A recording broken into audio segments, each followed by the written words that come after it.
నన్ను ముంగట్టు పెట్టుకొని దోసుకుంటున్నారు. అవును,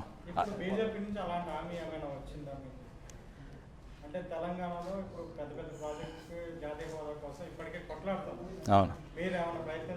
నేను జాతీయ హోదా కొరకు ఇది విభజన అప్పుడు అది జాతీయ హోదా అని ఎప్పుడు చెప్పలేదు. కరెక్ట్ చేయండి నన్ను. విభజన చట్టంలో ఉండేనా జాతీయ హోదా ఇస్తాను? నేను కాళేశ్వరంకు లేకుండే, ఆంధ్రాలో ఉండే కానీ ఇక్కడ లేకుండే. జాతీయ హోదా కొరకు నేను అడగను.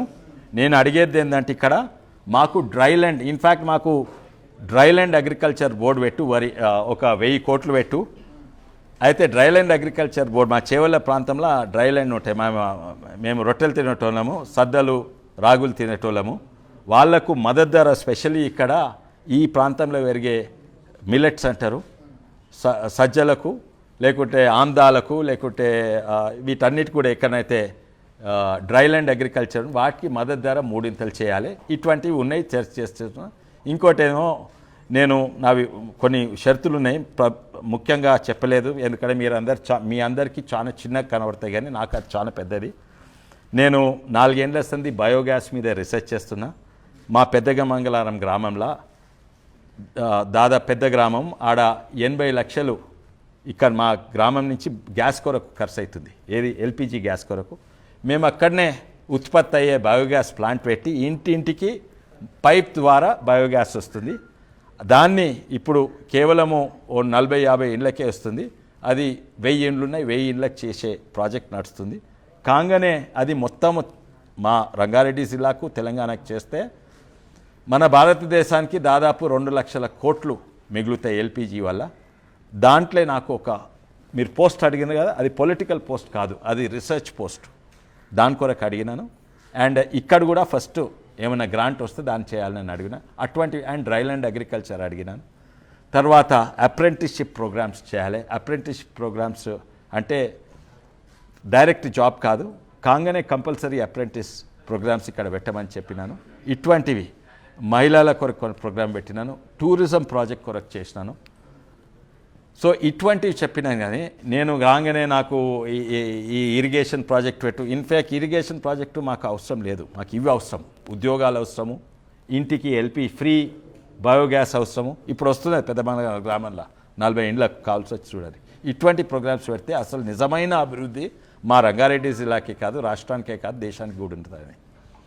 అయితే వీటి మీదనే. అండ్ మోడీ గారు నన్ను కలిసింది కూడా నేను పార్లమెంట్లో ఉన్నప్పుడు. అప్పుడు కూడా ఈ అంశాల మీద నేను 100 సార్లు మాట్లాడినప్పుడు ప్రతి అంశం మీద కనీసం 10 సార్లు మాట్లాడినా ఇప్పుడు చెప్పిన అంశాలు. అయితే ఇవి కూడా అట్రాక్షన్. అదే కాక స్కూళ్ళు మంచిగా ఉండాలని నేను అప్పటి సందే బాత్రూమ్ క్లీనింగ్ ట్రక్స్ పెట్టినాను. ప్రతి 100 ఊర్లకు మా నేను అప్పుడు బీజేపీ లేకుండే, కానీ మోడీ గారు పెట్టినది స్వచ్ఛ భారత్ అన్నిట్లో బెస్ట్ ఇంప్లిమెంట్ చేసింది నేనే. వేరే రాష్ట్రాల నుంచి బీజేపీ ఎంపీలు వచ్చి చూసిపోయినారు. ఇంకా 7 ట్రక్స్లు నడుస్తున్నాయి, అవి బాత్రూమ్ క్లీనింగ్ చేస్తున్నాయి. అదే కాక నేను 2014లో ఒక ఆర్టికల్ రాసిన. ఇప్పుడు భారతదేశంలో ఎన్నో వాళ్ళ ప్రాజెక్ట్స్, ఈవెన్ డిమానిటైజేషన్ నేను అంగీకరించిన, చేసిన విధానం తప్పు, కానీ డిమానిటైజేషన్ మంచిది. జిఎస్టీ కూడా దాంట్లో 1-2 లోపాలు ఉన్నాయి, అది ఫెడరల్ స్పిరిట్లో లేదు, కానీ ఓవరాల్ జిఎస్టీ మంచిది. ఇన్ఫ్యాక్ట్ కాంగ్రెస్ కూడా మంచిది. సో అన్నిట్లో ముఖ్యమైనది ఏంటంటే నేను 2019 ఒక పెద్ద ఆర్టికల్ రాసిన. అది టైమ్స్ ఆఫ్ ఇండియా 2-3 న్యూస్ పేపర్లో పబ్లిష్ అయింది. ఏంటంటే MSP is not the solution. అంటే రైతులకు ఎంఎస్పీ అది సొల్యూషన్, వేరే ఏదైనా సొల్యూషన్ అది చూడాలి అని రాస్తే తర్వాత 3 చట్టాలు, అది 3 చట్టాలకు అనుకూలంగా 3 చట్టాలు తర్వాత వచ్చినాయి. అంటే అప్పటి సంది మేము బీజేపీ మిత్రులు, కాంగ్రెస్ మిత్రులు, ఆర్జేడీ మిత్రులు, తర్వాత ముఖ్యంగా టీఎంసీ అండ్ బీజేడీ మిత్రులు, ఎన్సీపీ మిత్రులు, మేమందరూ పార్లమెంట్లో డిస్కస్ చేస్తున్నాం. ఇది బీజేపీయే కాదు, అంతకుముందు కాంగ్రెస్ ప్రభుత్వం ఈ సిస్టమ్ మారవాలి. ఏదైతే రూపాయి బియ్యం వస్తుంది, రూపాయి బియ్యం కాదు, 30 రూపాయలకు బియ్యం కొనం, కానీ 30 రూపాయలు వాళ్ళ జేబులో పెట్టాలి. ఫుడ్ సబ్సిడీ ఇయ్యకు, డైరెక్ట్ క్యాష్ ట్రాన్స్ఫర్ చేయమని. అప్పుడు రైతులకు లాభం అవుతుంది. ఎందుకంటే ఇప్పుడు ధరలు పడుతున్నాయి. ఎందుకంటే ధరలు ఎందుకు పడుతున్నాయి? రూపాయి బియ్యం పెడితే పడుతున్నాయి. రూపాయి బియ్యం ఇవ్వకండి, పేదోళ్లకు 30 రూపాయలు ఇవ్వండి, 30 రూపాయలు కిలో కొనాలి. అప్పుడు రైతుల ధర, అప్పుడు ఎంఎస్పీ అవసరం ఉండదు. రైతులే 19 రూపాయలు ఏది 1900కు క్వింటాల్ అమ్మరు, అప్పుడు 2,500 అమ్ముతారు. పేదోళ్ళకి డైరెక్ట్ పైసలు ఇస్తారు. సో ఇవన్నీ కూడా ఎంతో చర్చిస్తున్నాము. అయితే ఇవి కూడా మా ఆలోచనలు బీజేపీ విధానాలకు అనుకూలంగా ఉన్నాయని మేము ఎన్నో విధానంగా మ్యాచ్ అయినాయి. అందుకే నేను నిర్ణయం తీసుకున్నాను. రాజగోపాల్ రెడ్డి గారు మిత్రుడు, బంధువు. ఇవాళ కోమటిరెడ్డి వెంకటరెడ్డి గారు కూడా నేను కలిసినాను. నిన్న ఉత్తమ్ కుమార్ రెడ్డి గారు, అంటే కర్టిసీ, అంటే వాళ్ళని నాతో రాని కాదు, వాళ్ళు నాకంటే సీనియర్ రాజకీయాలలో. యాక్చువల్లీ వయసులో నాకంటే జూనియర్, కానీ రాజకీయాలలో నాకు చాలా సీనియర్, వాళ్ళకు చాలా అవగాహన ఉంది. ఒక కర్టిసీగా తెలుసును కనుక నేను ఇట్లా ఈ నిర్ణయం తీసుకుంటా అని నిన్న పోయి కలిసిన. ఇవాళ వెంకటరెడ్డి గారిని ఇవాళ కలిసిన. అయితే వాళ్ళు బెస్ట్ ఆఫ్ లక్ చెప్పి పంపించారు. అండ్ అవును, మార్పులు వస్తున్నాయి. అండ్ మేము కూడా చూస్తున్నాము. అంటే జాయిన్ అవుతున్నామని కాదు, కానీ వాళ్ళు స్ట్రాంగ్ కాంగ్రెస్ పార్టీ మెంబర్స్. అయితే కానీ రేవంత్ రెడ్డి గారిని ఎందుకు కలవలేదంటే, నాకు రేవంత్ రెడ్డి గారు మంచి మిత్రుడు. నేను అక్కడ పోతే నువ్వు ఓకన్నా అంటాడు, నేను తప్పక పోవాలి. అందుకే నేను కలవలేదు, లేకుంటే అందరితో కలిసిన.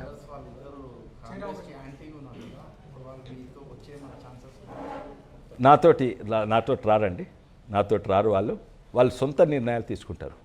వాళ్ళకి ఎవరితోటి పోయే అవసరం లేదు. వాళ్ళు నాకంటే బలమైన బ్రదర్స్, వాళ్ళు సొంత నిర్ణయాలు తీసుకుంటారు. అండ్ కానీ మేము చర్చలు అయితే ఎన్నో చేసినాం. మన రాష్ట్రానికి ఏది మంచిది, నియంత్రణ పాలన పోవాలంటే ఏది మంచిది, ఈ దోపిడీ, ఈ కుంభకోణాలు ఖతంగా అయితే ఏది మంచిది, చాలాసార్లు చర్చ చేసినాం. అండ్ ఈటల రాజేందర్ గారు, మన ఏపీ జితేందర్ రెడ్డి గారు, వాళ్ళతో రెగ్యులర్ కలుస్తుంటా. వారు పార్లమెంట్లో నా బాస్ ఉండే, ఇంతకుముందు వారు ఫ్లోర్ లీడర్ ఉండే జితేందర్ రెడ్డి గారు. అట్లనే లక్ష్మణ్ గారు, అందరితో నేను కలిసిన. అండ్ కాంగ్రెస్లో వీళ్ళు ఇప్పుడే వస్తుండొచ్చు, కానీ అది నాకు చెప్పలేదు. వాళ్ళు సొంత నిర్ణయాలు తీసుకుంటారు.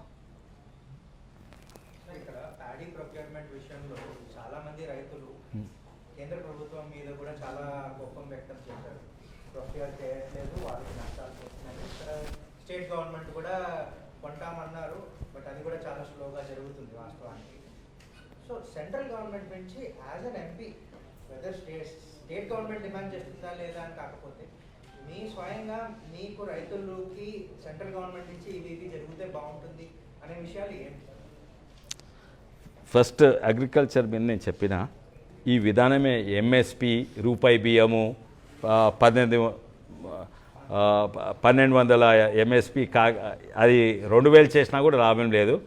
ఇది రూపాయి బియ్యంను 50 పైసలు చేసినా కూడా లాభం లేదు. దాంతో నష్టం ఎక్కువైతున్నది. ఈ సిస్టమ్ మారవాలని నేను లాబీ చేస్తాను. ఇంకోటి ఏంటంటే డ్రైల్యాండ్ అగ్రికల్చర్ కొరకు నేను లాబీ చేస్తాను. ఇంకోటి సెంట్రల్ గవర్నమెంట్ ఉన్నది కదా, 6000 రూపాయలు ఇస్తున్నారు, సెంట్రల్ గవర్నమెంట్ ఇస్తున్నారు, అది యూనిఫామ్ చేయమంట. ఇంకోటి ఏమో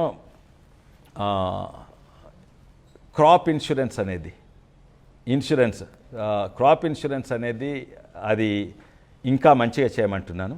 అది మోస్ట్లీ అది బ్యాంకర్స్కు లాభం అవుతుంది, రైతులకు లాభం అయితే లేదు. ఇంకోటి ఏంటంటే ఫ్యూచర్స్ మార్కెట్ అని ఉంటుంది. అంటే వేరే దేశాలలో ఇప్పుడు నాటు పెట్టిన రోజు నాకు 3 నెలల తర్వాత పంట వచ్చినాక ఎంత వస్తుంది ధర అని తెలుస్తుంది. ఎంఎస్పి కాదు, ఎంఎస్పి 18 నుంచి 2000 రూపాయలు చేసినా అది చాలా తక్కువ. అయితే అన్ని పంటలకు అది ఫ్యూచర్స్ మార్కెట్ పెట్టమంటున్నాను. ఇంకోటి ఏంటంటే మానిటర్ చేసి ఇక్కడ ఫాలో ల్యాండ్ లేకుంటే కాంపెన్సేషన్ అంటుంది, లేకుంటే ఇక్కడ క్రాప్ హాలిడే అంటారు. క్రాప్ హాలిడేని పెంచాలి. అది దాంట్లో సెంట్రల్ గవర్నమెంట్ పాత్ర ఎక్కువ ఉండాలి. ఇక్కడ నాశనం ఎందుకు అవుతుంది, నీళ్ళు ఎక్కువైనాయి, వరి ఎక్కువ పెడుతుండ్రు. అప్పుడు 1,00,000 ఎకరాలు నువ్వు ఏం పెట్టకనైనా కానీ నీకు ఎకరానికి 10,000 రూపాయలు ఇస్తా అంటే ఏం పెట్టకుంటే. అయితే ఇక్కడ కూడా ఉండే క్రాప్ హాలిడే అని, ఆ క్రాప్ హాలిడే సిస్టమ్ పెంచమని చెప్తాను. ఇవి లాభం అవుతుంది. ఇప్పుడు ఏమవుతుంది, ఫస్ట్ టైం భారతదేశంలో అవసరం ఉన్న దానికంటే ఎక్కువ వరి పండిస్తుండ్రు. ఎంత ఎక్కువ పండిస్తే దేశానికి, రాష్ట్రానికి, కేంద్ర ప్రభుత్వం, రాష్ట్ర ప్రభుత్వం నష్టమవుతుంది. అందుకే క్రాప్ హాలిడే సిస్టము ఎక్కువ పెంచాలి. ఇవన్నీ ఇది డీటెయిల్ ఉన్నాయి మా దగ్గర ప్లాన్స్ అండ్ స్టడీ చేసినాము. ఇన్ఫ్యాక్ట్ దీంతో రాజీవ్ గౌడ అని మన కాంగ్రెస్ పార్టీ థింక్ ట్యాంక్ ఉన్నాడు, అది బెంగళూరులో, వారితోటి ఎంతోమందితో చర్చ చేసినాం. ఇవి మేము సపోర్ట్ చేస్తున్నాము. అండ్ కేంద్ర ప్రభుత్వం కూడా ఇది చూస్తున్నది.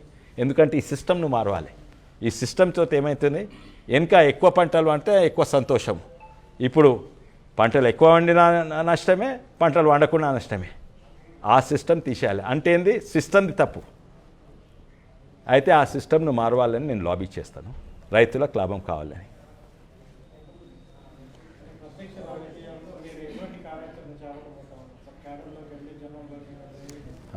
నేను ఈ పార్టీ జాయిన్ కాగానే నేను తప్పనిసరిగా మా కాన్స్టిట్యున్సీ అయితే తిరుగుతాను.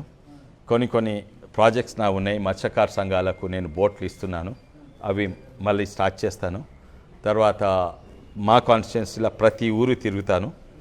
అంటే నాట్ పాదయాత్ర కారు, నేను కారులోనే పోతాను, తిరుగుతాను. అండ్ వాళ్ళ దగ్గర మనం వాళ్ళకి అర్థం చేసుకునేది, వాళ్ళకి చెప్పేది తక్కువ ఉంటుంది.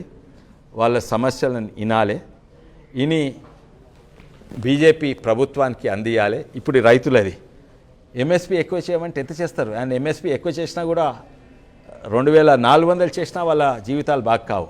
ఆ సిస్టమ్ మార్చితే జీవితాలు బాగవుతాయి. ఇవన్నీ కూడా మేము వాపస్ బీజేపీలో ఏంటంటే ఒక థింక్ ట్యాంక్ ఉంటుంది. ఉదాహరణగా శ్రీరామ్ వెద్రే అని తెలంగాణ నుంచి ఉన్నాడు, వెద్రే వెంకటరెడ్డి గారి అబ్బాయి.